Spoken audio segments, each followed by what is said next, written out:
Cher élève, bonjour. Aujourd'hui, je vais t'expliquer le futur avec be going to. Voici d'abord la conjugaison. Comment conjugue-t-on be going to à toutes les formes? C'est toujours be going to plus infinitive. Donc, on va conjuguer le verbe être normalement. On va ajouter going to, qui ne change pas. Et ensuite, on va ajouter l'infinitif. Donc, au positif, avec I, ça va donner I'm going to work.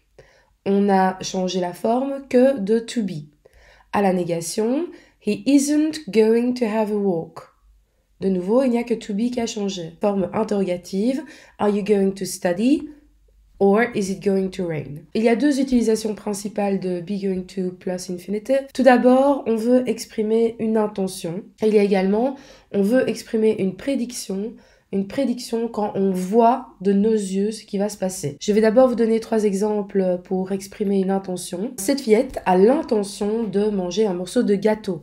On voit qu'elle est prête avec sa fourchette pour manger du gâteau. Donc elle va dire I'm going to eat a piece of cake. J'ai l'intention, je vais le manger. Un autre exemple. He's going to shoot the monster. Il a l'intention de tuer le monstre. The fireman is going to put out the fire. Le pompier est prêt et a l'intention et va éteindre le feu. Il arrive en courant, il a sa lance. Donc là, vraiment, c'est une intention qui est exprimée. La deuxième utilisation, après l'intention, c'était la prédiction. We can see that something is going to happen. Donc c'est une prédiction en fonction des éléments qui sont autour de nous et qui sont observables autour de nous. Ici, par exemple, en fonction des éléments qui nous entourent, on peut raisonnablement penser que les deux avions vont se télescoper.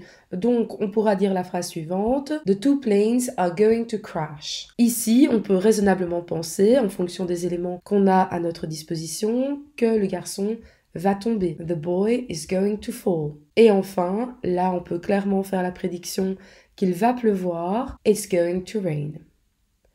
Voilà, be going to, c'est pas très compliqué. Il y a beaucoup de futurs différents en anglais, mais si tu n'es pas sûr de quel futur utiliser, tu peux toujours retomber sur tes pattes avec be going to plus infinitive. Maintenant, place aux exercices. À bientôt.